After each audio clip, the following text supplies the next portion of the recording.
Muito boa tarde, senhoras e senhores. Estamos aqui novamente, os Três Neurônios, dessa vez em três mesmo, com o doutor Antônio José Ribas Paiva, nosso candidato, meu e do Pedrinho, pré-candidato à Prefeitura de São Paulo. Ainda bem que o Pedrinho me corrige, senão eu falava candidato, mas é pré-candidato. Mas é a pessoa que eu já falei em programas anteriores e volto a falar novamente, é uma pessoa que tem a capacidade, a inteligência, os meios para fazer com que essa cidade volte a ser uma cidade habitável. Muito bem, muito boa tarde, doutor Antônio. Boa tarde. Pedrinho, boa tarde. Hoje o doutor Ribas veio aqui para a gente falar um pouco sobre isso que está aí atrás, sobre Tribunal Superior Eleitoral e sobre as maneiras que são usadas nesse país para se eleger essas pessoas que estão aí gerenciando a gente durante esses tempos bicudos. Pedrinho, você quer fazer alguma pergunta? Doutor Antônio, se quiser começar. Eu acho que a parte central desse programa vai fazer propostas de melhoria do sistema de escolha que o cidadão vai poder ter para ter maior representatividade. Porque hoje em dia é mais ou menos uma loteria, né? Eu complementaria, diria que é um balcão de negócios, é um negócio como um leilão. É um leilão, quem pagar mais entra. Pode ser. Então, está com a palavra, doutor Ribas. É uma história. Eu, como advogado, tenho apreciado o processo político eleitoral, às vezes com uma certa resistência, porque o advogado procura o quê? A segurança jurídica, não é verdade? Claro. Segurança do direito, mais propriamente, se tratando de mecanismo de escolha. Porque existe uma crença mundial, até houve um incidente com o embaixador Otto Hart uma vez, que eu disse que o Brasil não era uma democracia. Ele falou, é democracia? Sim, nós temos eleições aqui no Brasil.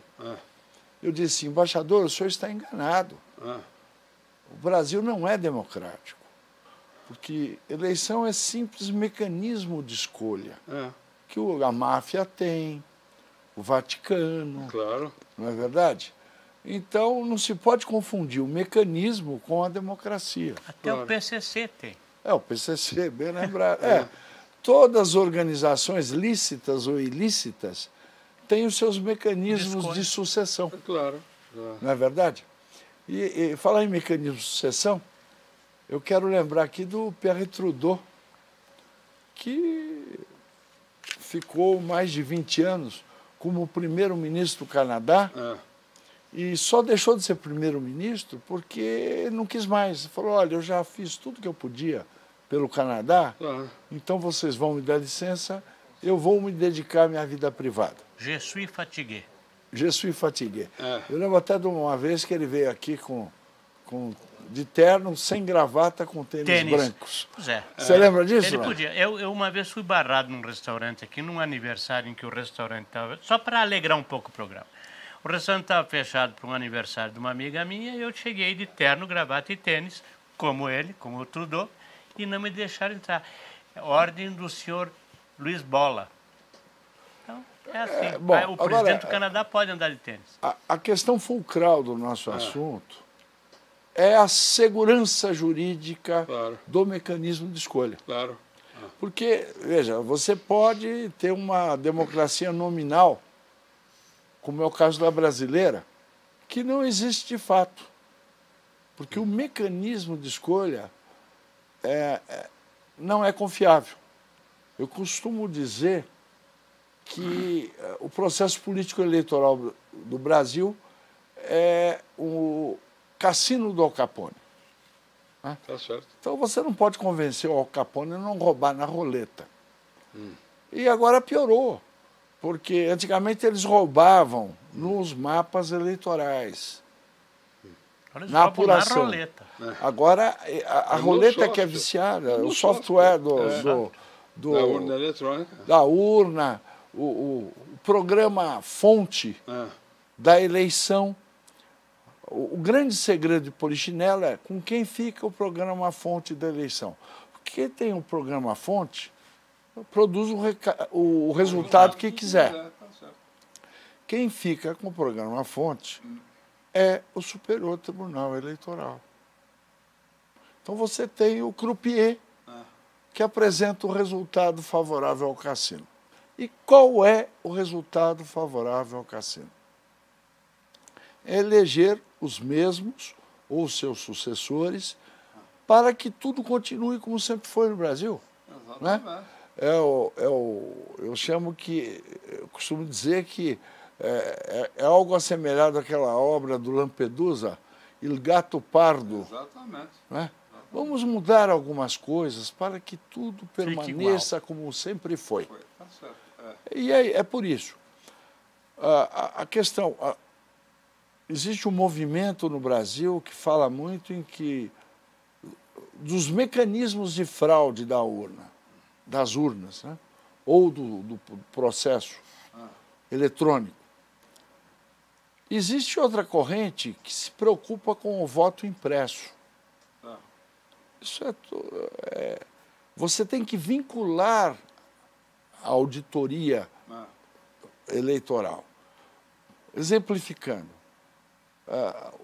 vamos começar pela legislação eleitoral.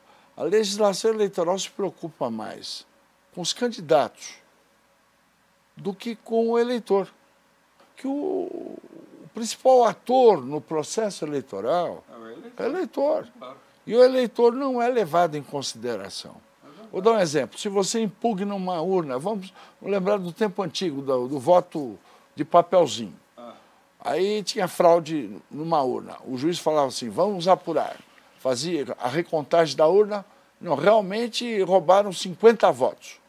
Aí o juiz pergunta para o chefe da sessão eleitoral, alterou o resultado da eleição? Não. Então isso é despiciendo. Ou seja, apurou-se uma fraude e a eleição foi validada. Agora eu pergunto, será que nas outras sessões não havia fraude? Exatamente. Então, o que fazer?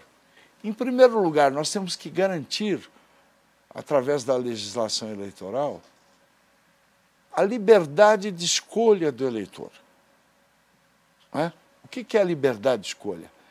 Ele ter a capacidade ou a possibilidade de escolher o melhor entre iguais. Exatamente. Do jeito que a eleição é regulada pela lei eleitoral, o eleitor nem sabe quais são as propostas dos candidatos. Quando há um debate nas televisões, esse debate é encamisado pelo coordenador do debate. Você faz 2 perguntas, o outro faz 3, o outro tem direito a uma réplica. No fim, o eleitor fica mais confuso do que antes do programa. É verdade. Não, e com o fato de a nossa legislação não permitir a candidatura independente. Então você precisa comprar o pedágio dos donos dos partidos, dono entre aspas. Exatamente, partidos, então você, eu, com 70 anos, sempre votei no menos pior. Então você, na realidade, você não tem liberdade de escolha porque você escolhe, elege indiretamente, porque você vota em quem já foi escolhido pelos chefes Existe uma pré-escolha. Existe uma pré-escolha. Exatamente. Você faz a catação da pré-escolha. Tá certo. Não é o fim de feira. Por quê? Porque você não pode, você acaba levando xepa para casa, né? Exatamente. Então, o que acontece? Nós teríamos que ter o voto distrital com moção de desconfiança, né? Que é o recall, não é? Por quê? Porque o eleitor teria o direito de cobrar do seu representante as promessas não concretizadas. Né? E não seria necessário o Tribunal Eleitoral. O Tribunal Eleitoral é outro cartório. É o cartório dos partidos e dos candidatos tradicionais. Então, o próprio Bolsonaro, em Washington, declarou publicamente que foi roubado, que ele ganhou no primeiro turno e que teve que concorrer ao segundo turno, porque foi roubado pelas urnas eletrônicas. Isso aí o mundo inteiro tomou conhecimento. A minha proposta é que se mude a lei eleitoral. Por exemplo, se você pode ter o voto impresso para auditar a urna eletrônica. Se for impugnada uma sessão, o resultado da eleição fica suspenso e será obrigatória uma recontagem por amostragem nas outras sessões eleitorais. Porque a amostragem não dá para você fraudar. Você escolhe aleatoriamente, audita e se ocorrer uma fraude em qualquer sessão, fica suspensa a homologação do resultado da eleição. E se em várias sessões for encontrada fraude, será repetido o processo, com maior fiscalização. Então, o grande problema aí é que eles, quando alguma fraude é detectada, eles julgam despiciando o número fraudado. Só que esse número se multiplica em todas as sessões. Se me permitir, eu queria só explicar isso, porque da maneira que é falar, de repente tem gente que não entende. Mas eu gosto muito como Cristo fazia. Cristo fazia sempre, contava uma parábola. Então eu vou dizer para vocês vão entender o que o Dr. Ribas falou aqui, onde que está a ladruagem. Eu acho que todo mundo que usa cartão de crédito leva um susto todo fim de mês quando recebe a conta do cartão de crédito. Chegou a conta. Pô, mas eu não gastei tudo isso. Aí você pega aquela lista lá e você... Eu só gastei coisinha pequena, 20 reais aqui, 30 ali. Aí você vai somar, verifica tudo e você gastou aquele total que o banco está te cobrando. Só que a tua percepção é o despiciando que ele falou. Então, é o seguinte, você não nota.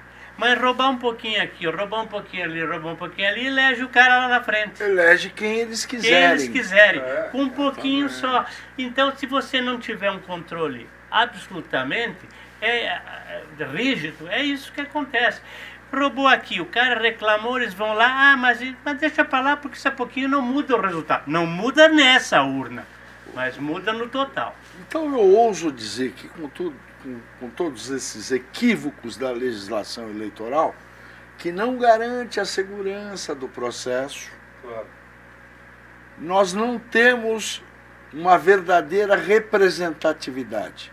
É o paradoxo do sistema representativo sem representatividade.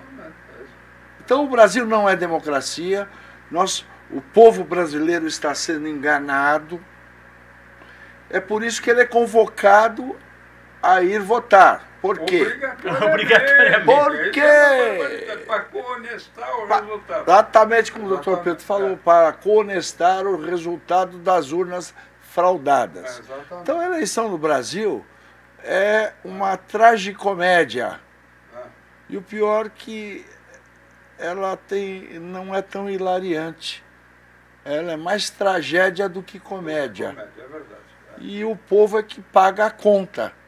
Você veja, agora o pessoal está percebendo, esse Drauzio Varela, coitado, ele está fazendo um papel triste, convocando os mesários a arriscar a vida de graça nas sessões eleitorais. Quando os políticos vão receber 2 bilhões de reais para serem candidatos. Exatamente. E tem uma outra coisa, ou é perigoso ou não é perigoso. Vamos resolver a questão? É perigoso você sair sem máscara? Não é perigoso? É perigoso de votar? Não é perigoso? O próprio ônibus superlotado? Não é perigoso. O metrô das 6 horas não é perigoso. Você abrir o shopping num horário assim, das 4 da tarde às 8 da noite, para juntar toda a gente que precisa ir ao shopping, não é perigoso. Se abrisse o dia inteiro, pulverizava. Mas aí é perigoso, porque deixa o povo livre para fazer o que quiser. Então, veja, o Brasil é um país que está muito distante da democracia, que é segurança do direito. O Tribunal Eleitoral é a chancela da fraude eleitoral. E eu, como pré-candidato a prefeito de São Paulo, pelo menos até hoje sou, eu questiono esse processo, porque eu vejo que o eleitor, que é o principal ator do processo, é desprezado pelos legisladores e pelos magistrados. Exatamente. Muito bem. Estamos chegando ao fim de mais esse programa, com a presença do nosso pré-candidato, Dr. Ribas Paiva. Espero que vocês procurem saber, procurem conhecer mais o Dr. Ribas. O Dr. Ribas nunca esteve ligado à política, mas é uma pessoa de notório saber e é a pessoa que vai devolver São Paulo para o povo.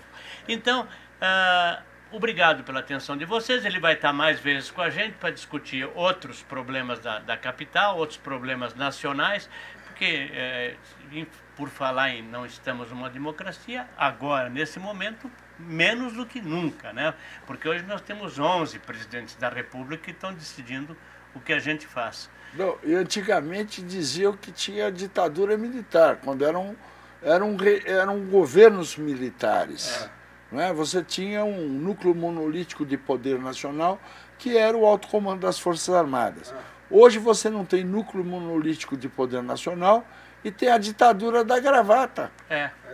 Da toga, eu diria. Não, da gravata, porque eles usam gravata também. Também. A toga vem por cima. A toga é para tampar a gravata. Muito bem, senhoras e senhores, muito obrigado pela atenção de vocês. Até o próximo programa com o Dr. Ribas, estaremos aqui e vamos estar o tempo todo até vencer, porque aqui não tem alternativa. Ou vencemos ou nada. Vencemos. Obrigado, doutor Antônio. Esse foi 3 Neurônios 209. Cliquem, compartilhem e procurem se informar, porque agora vocês têm um candidato. Nós todos temos. Nós todos. Obrigado.